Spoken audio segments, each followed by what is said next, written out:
আক্কেল একাডেমীৰ উদ্যোগত অঞ্জলি বৰা স্মাৰক শৈক্ষিক বঁটা নেৰু শ্ৰেণী 2026 বঁটা প্ৰদান অনুষ্ঠানটি আক্কেল একাডেমীৰ প্ৰেক্ষাগৃহত অনুষ্ঠিত হৈ যায়।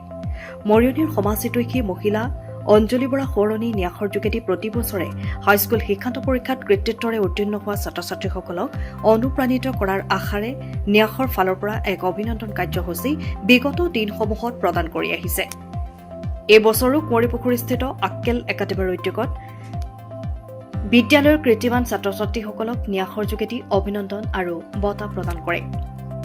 সভাৰ আৰম্ভণিতে প্ৰয়াত অঞ্জলি বৰাৰ প্ৰতিচ্ছবিৰ সন্মুখত এগছি বন্তি প্ৰজ্বলন কৰে নাট্যকৰ্মী বিনোদ গগৈয়ে।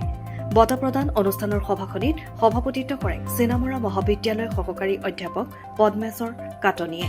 বিশিষ্ট লেখক তাপস কুমাৰ বৰুৱা, পোহৰ লাইব্ৰেৰীৰ মুখ্য সম্পাদক অমৰ বৰুৱা, দীপাঞ্জলি বৰা, অধিবক্তা মলেন গগৈ, চিনামৰা মহাবিদ্যালয়ৰ অধ্যাপক অমলজ্যোতি চিৰিং, আক্কেল একাডেমীৰ অধ্যক্ষা শৰ্মিষ্ঠা দত্ত, বিদ্যালয়খনৰ প্ৰতিষ্ঠাপক লাটু গগৈ, ইন্দ্ৰজিৎ বৰুৱাৰ লগতে ছাত্ৰ ছাত্ৰী অভিভাৱকসকল উপস্থিত থাকে।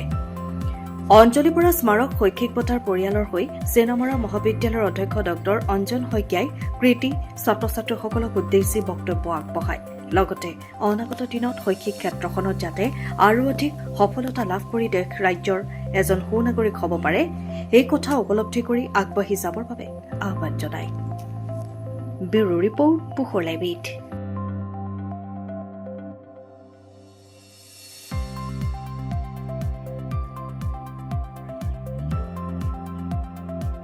আচলতে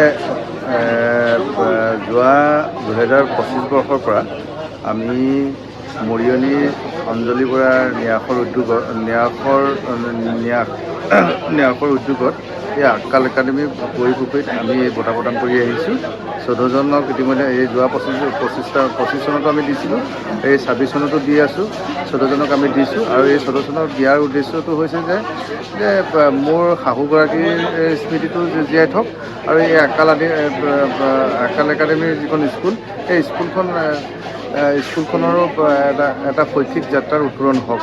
আচলতে কথাটো হৈছে কি, বিদ্যালয়খনৰ লগত সংগতি ৰাখি মোৰ শাহুক জীয়াই ৰাখিবলৈ মই শৈক্ষিকভাৱে শাহুক জীয়াই ৰখাৰে মোৰ প্ৰচেষ্টা আছে, অব্যাহত আছে।